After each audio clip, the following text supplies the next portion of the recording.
Welcome. In this video, we're going to take a look at the Apple IIc Plus computer. This came out in September of 1988 and was discontinued in November of 1990, if I remember correctly. So this came to us. Our family got this as an incentive. I think we opened a bank account up or something, and this was shipped directly to our house, and that was kind of rare at the time, I guess. You can see this came from the National Incentives Department at Apple Computer. And then we have the order here. It says Apple IIc Plus Starter System. It has the CPU, monitor, and stand. And we got this on November 12th, 1988.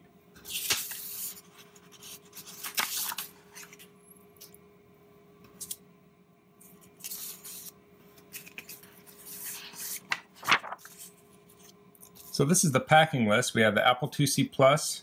We have the Apple II System Disk, Your Tool of Apple IIc Plus Disk. And we have a couple manuals. We have the Owner's Guide, the Disk User's Guide, and a touch of AppleSoft Basic, Power Cord, Promotional Package, Promotional Flyer, and Product Registration and Warranty Card. So this is the packing list for the monitor. It has a monitor, has a guide that came with a monitor, a video cable, and a warranty card.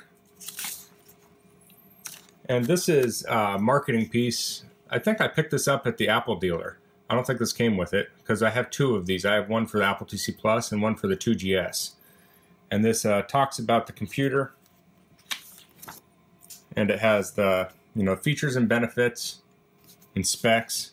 I'll go through these real quick. It's an all-in-one system, is what it says. It's 4 megahertz. So this was the fastest Apple II, except for like the 2GS. But this was faster at Apple II software. So it's 4 megahertz, and it had a 1 megahertz speed mode for like playing games and such. And then it was 128 kilobytes of memory, 800 kilobyte disk drive, and it's double-sided. And it has a disk drive connector and other peripheral ports. I'll go over those on the machine. Has built-in color graphics, a 3.5-inch disk drive, and built-in AppleSoft Basic. And I'll put a link in the description to Wikipedia. It has pretty much all this information on it, so you can look at that. And then I have a book here, The Touch of AppleSoft Basic. I'm not sure where the other manuals are. I'm sure they're around somewhere.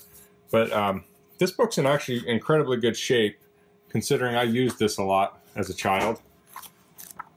It has programs in it to teach you how to program. And then these are the discs it came with. It came with this protector. You'd put this in the drive when you're transporting it. Came with the system disk, Your Tour of AppleSoft 2, and then this is one we had. It's Organ Trail. We got this. So let's take a look at the machine here. I'll unplug this. So the top has vents here. There's a couple cracks here. This wasn't very strong. It's just in between the cracks there's these little pieces of plastic, so it's cracked a little bit. It has a reset button. This is keyboard, so if you press that down, it sets it for Dvorak. Keyboard has volume slider, has disk use and power lights. And then here's the keyboard. I've not cleaned this up at all. If we look at the side here, this had a 3.5-inch floppy drive, and that was good and bad. This had 800K, but you couldn't really get much software for this. So you'd have to hook in a 5.25-inch drive, and we never got one. So we mostly use this for AppleWorks and for programming BASIC. So if we look around on the other side, there's nothing here. There's a speaker in the front, right here. Turn this to the bottom. Looks like it's missing a couple screws. I'm not sure why. We had some thick rubber feet. They're still on here. There's no headphone jack on either side. The Apple IIc had a headphone jack. So the differences between this and the Apple IIc was the 3.5-inch drive, whereas the Apple IIc had the 5.25-inch drive, and it had, I think it had a headphone jack on it, and it was 1 gigahertz, and this is 4. So turning to the back, well, yeah, one other thing is this has an internal power supply. So you just plug a power cord into it. The Apple IIc had a brick. So this has a solid switch on it. It has a printer port, which is a serial port. It also has a modem port And I think these could be interchanged. They're both serial ports. Had a disk drive port, so you could hook in 5 1/4 inch floppies into this. We never had one. Has composite video out, and this is black and white or color. And it has this thing, and actually on the product guide it says RGB, but this is not the same as the 2GS monitor port or VGA or anything like that. One of these ports in here, one of these pins is composite video, and this would hook into, I think, a special monitor for the 2C Plus, and there were some adapters for it. So I've never used this port, the next say modem, and then the game port. We've never owned anything that would plug into this. I think you could plug the same mouse that the Macintosh had in, the first Macintosh, but I never really tried that. I didn't have any software that used a mouse. So we had a Commodore VIC-20 that had some games on it, and then we got a Nintendo NES by the time we got this. So we didn't really use this much for gaming outside of the Oregon Trail. And then it has the security. This is the early Kensington lock system. This is the original video cable it had. They had little icons on them. So looking at the monitor here, this is a monochrome monitor, and it was a very good monitor. We look around the back here. This is going to get a little dark. I don't have light back here, sorry. This is the back panel of this monitor. So the power cord is permanently connected here, and we have a vertical size here, and I think the other one's vertical sync, and then a brightness or contrast, I'm not sure.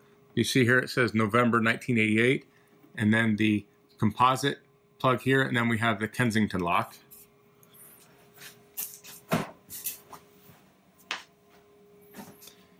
If we go around to the other side, we have the on-off switch, and it has a nice click to it. And then this is, okay, so this would be the contrast, the other would be the brightness.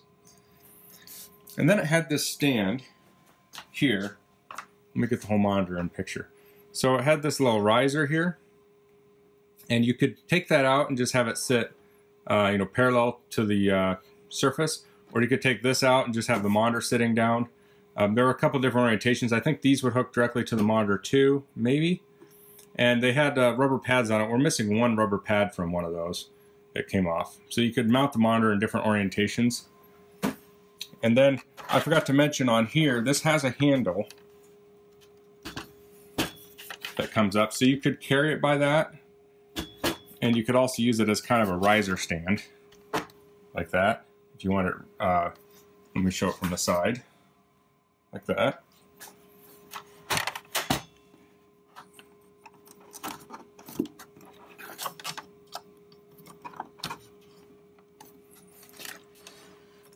So one disadvantage of this is it's a very long system.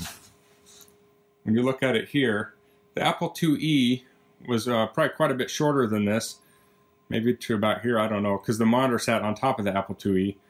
But, this is on my workbench in my shop, and, it takes up quite a bit of room on this table. So, we had a huge desk we had this on, so it fit nicely.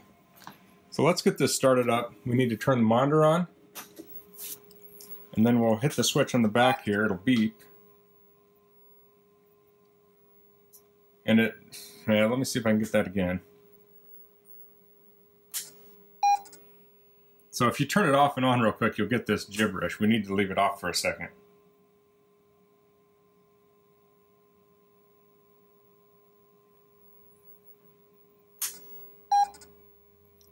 So it says Apple IIc Plus there.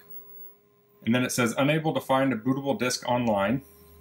It's funny because we refer to online as on the internet now, and this didn't have internet. So to boot it, we'd need to take a disk, stick it in the drive, we'll turn it off. Turn it back on, and it'll load the disk.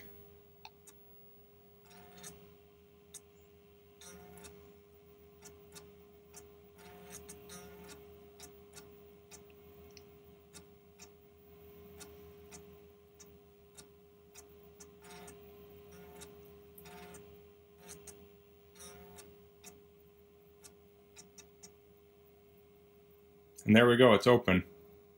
So you can see this monitor has a pretty good image on it.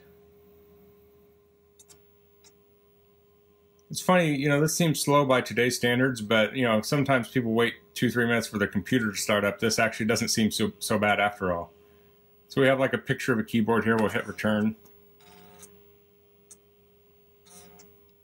I'll make another video of these discs here and what's on them and how it all works. So that's the, you know, kind of basic overview of this Apple IIc Plus. I'm going to make some more videos on this. I have some capture solution so I can show the screen a little bit better than using my my video camera here, my phone, not my video camera, but so if you have any questions, please leave them in the comments. And if you like this video, please click like. If you haven't subscribed to my channel, I would appreciate if you could do that. And thanks for watching. Until next time, goodbye.